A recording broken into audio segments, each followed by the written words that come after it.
Praise the Lord. வாழ்வை வளமாக்கும் தேவ வார்த்தை. ரோமருக்கு எழுதின நிருபம் 8ஆம் அதிகாரம் 31ஆம் வசனம்.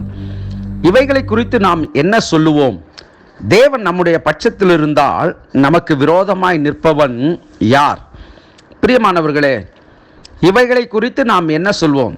எப்படி என்றால் 30ஆம் வசனத்தில் எப்படியாய் சொல்லுகிறது, எவர்களை முன்குறித்தாரோ அவர்களை அழைத்தும் இருக்கிறார், எவர்களை அழைத்தாரோ அவர்களை நீதிமான்களாக்கியும் இருக்கிறார், எவர்களை நீதிமான்களாக்கினாரோ அவர்களை மகிமைப்படுத்தியும் இருக்கிறார். அதனால தான் இப்படிப்பட்ட காரியங்கள் சொல்லப்பட்டிருக்குது.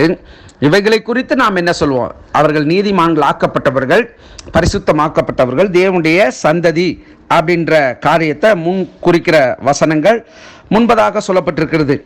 அப்படி தேவனால் தெரிந்து கொள்ளப்பட்டதான நாம் நமக்கு விரோதமாக யாராலையும் நிற்க முடியாது. யாராலையும் என்று சொன்னால் நம்முடைய முதல் எதிரி அப்படின்னு சொன்னால் பிசாசு தான், சத்துரு தான்.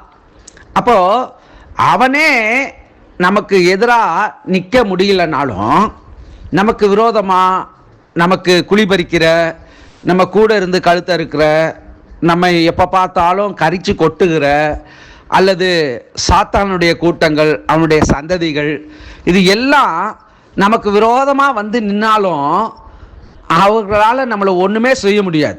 அதை தான் இங்கே பவுல் அருமையாக சொல்கிறாரு. தேவன் நம்முடைய பட்சத்தில் இருந்தால் நமக்கு விரோதமாய் நிற்பவன் யார்? ஆமாம், சமஸ்த இஸ்ரவேலுக்கு முன்பதாக கோலியாத் கர்ஜித்து கொண்டிருக்கிறான். உங்களில் நம்ம சொல்லணும்னு சொன்னால், உங்களில் ஒரு ஆண்கள் கூட இல்லையா, ஒரு ஆம்பளை, மீசை வச்ச ஆம்பளை இல்லையா அப்படின்ற அளவில் அவன் தம்முடைய ஜனங்களையும் தன்னையும் குறித்து அவன் கேவலமாக பேசுகிறான். அதாவது தேவனை குறித்தும் தேவனுடைய ஜனங்களை குறித்தும் கோலியாத், அவன் பெலிஸ்தியன் ஆகிய கோலியாத், அவன் என்ன பண்ணுறான்? கேவலமாக பேசுகிறான். ஆனால் இஸ்ரவேலுகளுக்குள்ள ஒரு நபர், அவன் சிறிய தாவீது, அவன் சொல்கிறான், என் தேவனைய நீ தூசிக்கிற, என் தேவனுடைய நாமத்தினால் நான் வரேன் அப்படின்னு சொல்லி ஒரு கல்லால் ஒரே அட்டி அவன் சிதைந்து போனான், அவன் செயலிழந்து போனான்.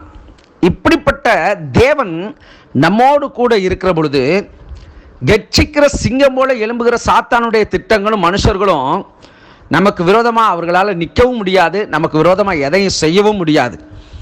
ஏன் அப்படின்னா, தேவன் நம் பட்சத்தில் இருந்தால் நமக்கு விரோதமாய் நிற்பவன் யார் என்று சொல்லப்பட்டிருக்கிறது. அப்போ நாம் என்ன நினைக்கணும் அப்படின்னா, என்னோடு எப்பொழுது தேவன் இருக்கிறார், எனக்குள்ளே தேவன் இருக்கிறார், என்னோடு கூட அவர் வாசம் பண்ணுகிறார், நான் உட்கார்தலையும் என்னுடைய எழுந்திருத்தலையும் அவர் அறிந்திருக்கிறார், அவர் என்னோடு கூட இருக்கிறதுனால எனக்கு விரோதமாக எந்த செயல்பாடுகள், தீய சக்திகள் எழும்பி வந்தாலும் என்னையோ என் குடும்பத்தையோ என்னுடைய சார்ந்த எந்த காரியமோ அவனால் ஒன்றுமே செய்ய முடியாது என்பதற்கு அடையாளமாக இந்த அருமையான தேவனுடைய வார்த்தை இந்த நாளில் தேவ பிள்ளைகளாகிய உங்களுக்கு நான் உரித்தாக்குகிறேன். தேவன் நம்மோடு கூட இருந்தால் நீங்கள் எந்த காரியத்தை குறித்து பயந்து கொண்டு இருக்கீங்க, அந்த காரியத்தில் பிசாசால ஜெயம் எடுக்க முடியாது.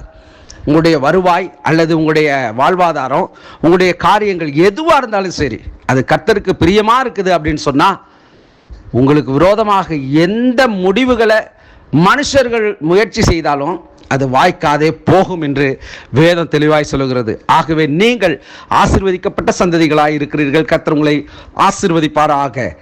God bless you.